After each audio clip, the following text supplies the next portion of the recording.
जय श्री राम मित्रों, बहुत बहुत स्वागत है आप सभी का एक बार फिर से हमारे चैनल में। आज की वीडियो में हम सिद्धासन को करना सीखेंगे, साथ में सिद्धासन की संपूर्ण जानकारी आपको देंगे। किस प्रकार से इस आसन को करते हैं, क्या क्या इसके लाभ हैं और किन लोगों को इस आसन का अभ्यास नहीं करना चाहिए।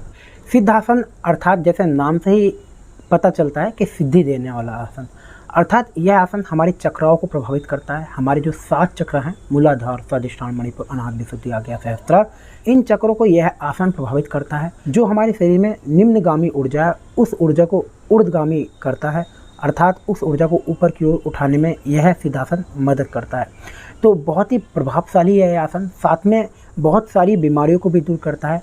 प्रजनन तंत्र से जुड़ी हुई समस्याओं को यह आसन दूर करता है। जो हम वज्रोली मुद्रा या सहजोली मुद्रा का अभ्यास करते हैं, यह मुद्रा सिद्धासन को लगाने पर स्वतः ही लग जाती है।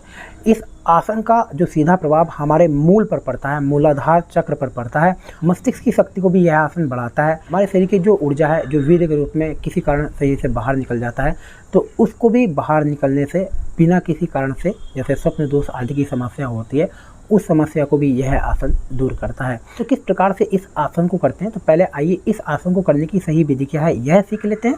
इसके बाद इस आसन के विषय पर और बात करेंगे। तो सिद्ध आसन को लगाने के लिए आप पहले शांत वातावरण में बैठ जाएं, आसपास ज़्यादा शोर ना हो, शांति हो। किसी भी सुख आसन में, आरामदायक जिस आसन में आप बैठ सकते हैं, पलोथी मारकर बैठ जाएं। कमर गर्दन सीधे रखें और हाथों को ज्ञान मुद्रा में रखते हुए आंखें बंद कर लें। 1 से 2 लंबी गहरी श्वास खींचें और धीरे धीरे श्वासों को छोड़ें। इसके बाद सिद्धासन का अभ्यास करने के लिए दोनों पैरों को इस प्रकार से सामने की ओर कर लें। इसके बाद अपने दाएं पैर को इस प्रकार से मोड़ें और जो दाएं पैर की एड़ी है, आप स्टेप बाय स्टेप इस आसन को करने की विधि सीखें। जो हमारा दायां पैर है, दाएं पैर को इस प्रकार से मोड़ें और जो दाएं पैर की एड़ी है, इसको हम एनस अर्थात जो हमारा गुदा वाला क्षेत्र है, वहाँ पर इस प्रकार से लगा लें। अच्छा से गुदा को यह जो एड़ी है वो स्पर्श करे। इस प्रकार से इस एड़ी को व्यवस्थित करें और जो पैर का पंजा है, ये जो हमारा जांघ है, बाएं पैर की जंघा है, इसको अच्छा से स्पर्श करें। तो इस प्रकार से आपको अपने दाएं पैर को व्यवस्थित करना है। इसके बाद आप अपने बाएं पैर को इस प्रकार से मोड़ें और जो बाएं पैर का एड़ी वाला टखने वाला भाग है, इसको आप इस प्रकार से रखें कि एक दूसरे की जो हड्डी है, जो टखने वाले भाग है, टखना एक दूसरे के ऊपर, अर्थात जो एड़ी है वो एक दूसरे को ऊपर आ जाए। जब आप अपने बाएं पैर को मोड़ेंगे तो आपका जो निचला पैर है वो तो आपके एनस को दबाएगा और जो बायां पैर है वो आपका जो लिंग वाला क्षेत्र है, इसके ऊपर आ जाएगा। तो जो हमारा प्रजनन क्षेत्र है वो इन दोनों एड़ी के बीच में रहेगा। तो इस प्रकार से आपको अपनी एड़ी को व्यवस्थित करना है। तो इस प्रकार से आप अपने बाएं पैर को मोड़ेंगे और दाईं एड़ी के इस प्रकार से ऊपर रख लेंगे।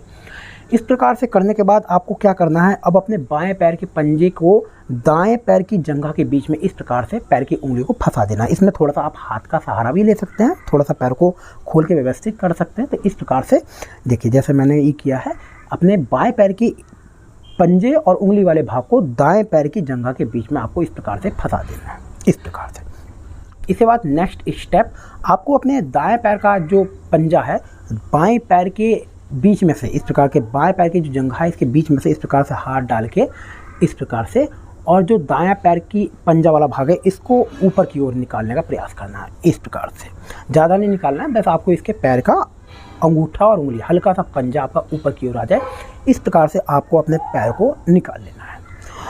अब आप जो आपके दाएं पैर की एड़ी है, प्रयास करेंगे आप इसके ऊपर बैठने की, मतलब ये जो ज़्यादा से ज़्यादा आपका जो एनस वाला क्षेत्र है, जो गुदा वाला क्षेत्र है, तो दाएं पैर की एड़ी आपके गुदा वाले क्षेत्र को अच्छा से स्पर्श करे। तो इस प्रकार से आपको बैठना है।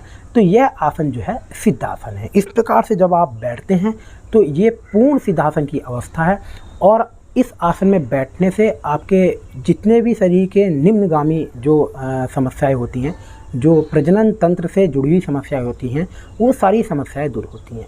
इस आसन में शुरुआत में बैठने पर एक समस्या उत्पन्न हो सकती है कि जब दोनों टखने एक दूसरे के ऊपर आते हैं तो ये चुभ सकते हैं।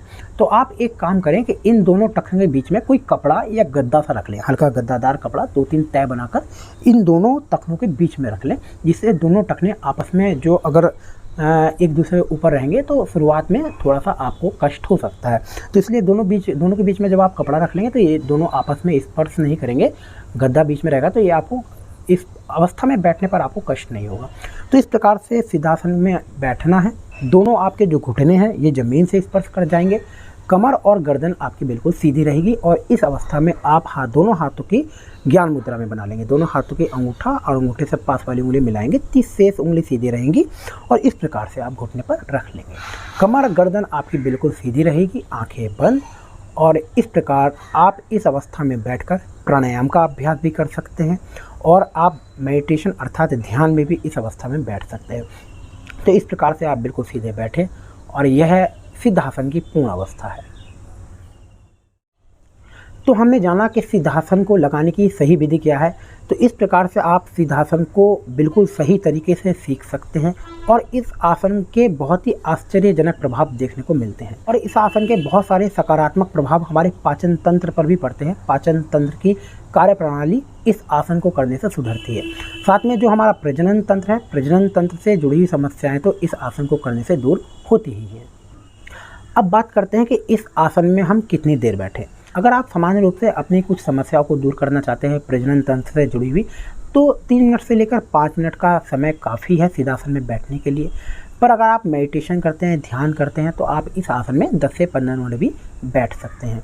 ज़्यादा लंबे समय तक इस आसन में बैठने से आपको जो आपका एनएस वाला क्षेत्र है उसमें थोड़ा सा सुन्नपन महसूस हो सकता है, क्योंकि ज़्यादा लंबे समय तक जब हम इस आसन में बैठते हैं तो एड़ी का दबाव लगातार मूल के स्थान पर बना रहता है, जिसके कारण वहाँ पर रक्त का परिसंचरण कम हो जाता है, ब्लड का सर्कुलेशन कम हो जाता है, जिस कारण वहाँ पर आपको सुन्नपन महसूस होगा। वो थोड़ी देर ही महसूस होता है, धीरे धीरे जैसे रक्त का परिसंचरण वहाँ पर ठीक प्रकार से होने लगेगा तो आपका जो सुन्नपन है वो अपना आप धीरे धीरे दूर हो जाएगा। तो इसमें घबराने वाली कोई बात नहीं है।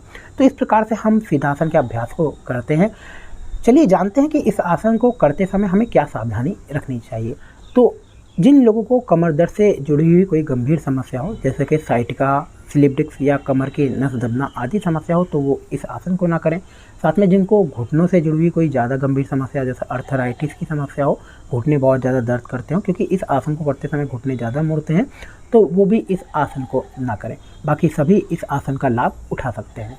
जानकारी अगर आपको पसंद आई हो तो हमारे चैनल को लाइक, शेयर और सब्सक्राइब कर लीजिए। मैं मिलता हूँ आपको फिर से किसी नई वीडियो में, किसी नए योग अभ्यास, किसी नए यौगिक विषय को लेकर। आप योग करें, स्वस्थ रहें, खुश रहें और भगवान का भजन करें। जय श्री राम।